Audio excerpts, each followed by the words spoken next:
السلام عليكم ورحمة الله وبركاته.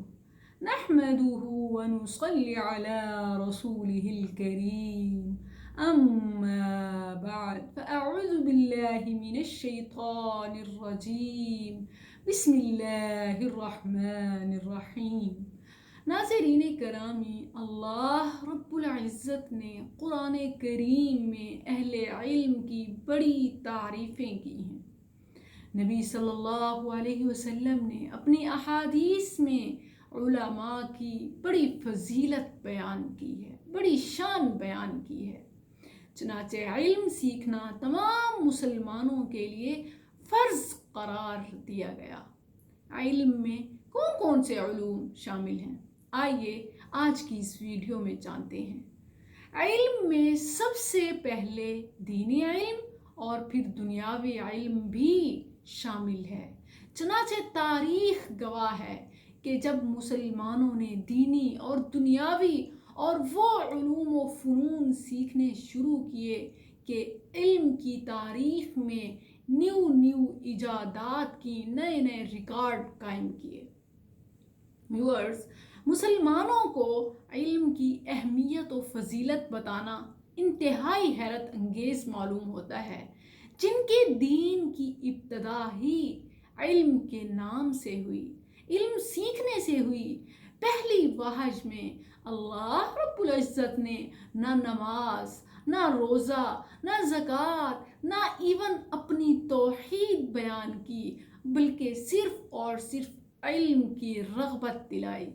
اقرأ اقرأ، ریڈ اقرأ بسم ربک الذی خلق، صرف پڑھنے کی تلقین کی گئی۔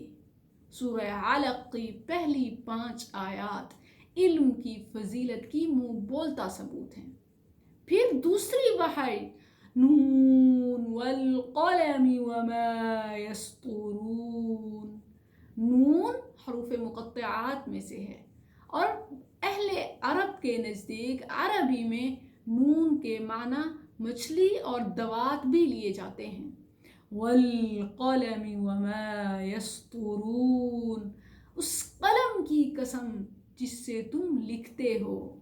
لرننگ، رائٹنگ، ریڈنگ کی تلقین اسلام نے اپنی ابتدا میں رکھی۔ سب سے پہلے علم کی تلقین کی گئی، لیکن آج مسلمان اس سے دور بھاگتا ہے۔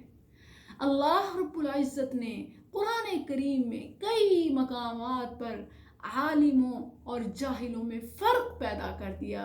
هل يستوي الذين يعلمون والذين لا يعلمون، بھلا اہل علم اور جاہل برابر ہو سکتے ہیں؟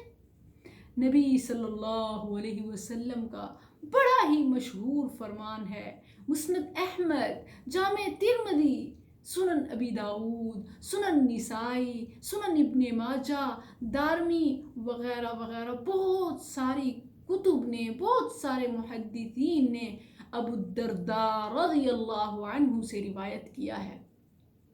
رسول اللہ صلی اللہ علیہ وسلم نے فرمایا، من سلک طریقا یلتمس فیہ علما سہل اللہ له طریقا الی الجنہ، جو بندہ علم حاصل کرنے کے لیے نکلتا ہے، جو بندہ علم کے مشن پہ نکلتا ہے، جو اپنی لائف سٹائل میں دین سیکھنا، علوم و فنون جاننا شامل کر لیتا ہے، سن لے، سہل اللہ له طریقا الی الجنہ، اللہ اس کے لیے جنت کا راستہ آسان کر دیتا ہے۔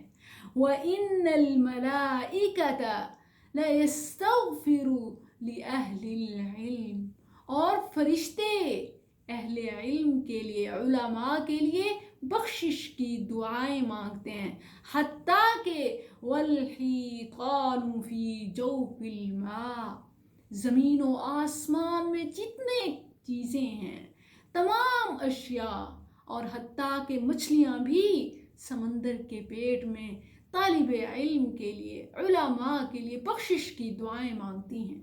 ویورز، اپنی زندگی میں دین سیکھنے کا جذبہ کبھی نہ مٹنے دیں۔ آپ کسی بھی ایج میں ہیں، آج کل ماشاءاللہ نیٹ پہ ہر طرح کی ٹائمنگ میں ہر طرح کی سروسز اویلیبل ہیں، ان سے استفادہ کرتے ہوئے اپنے اندر کے دینی اسٹوڈنٹ کو کبھی نہ مرنے دیں۔ دین سیکھنے کے لیے کوئی عمر کی قید نہیں۔ دیکھیے کتنی فضیلت ہے کہ اللہ طالب علم کے لیے جنت کا راستہ آسان کر دیتا ہے، اور زمین و آسمان میں موجود تمام اشیاء، تمام جاندار، حتیٰ کہ مچھلیاں سمندر کے پیٹ میں طالب علم کے لیے دعا کرتی ہیں بخشش کی۔ اور عالم کی فضیلت عابد پر، پوری رات قیام کرنے والے کی، سارا دن روزہ رکھنے والے پر عالم کو ایسے فضیلت حاصل ہے جیسے 14ویں کے چاند کو تمام تاروں پر۔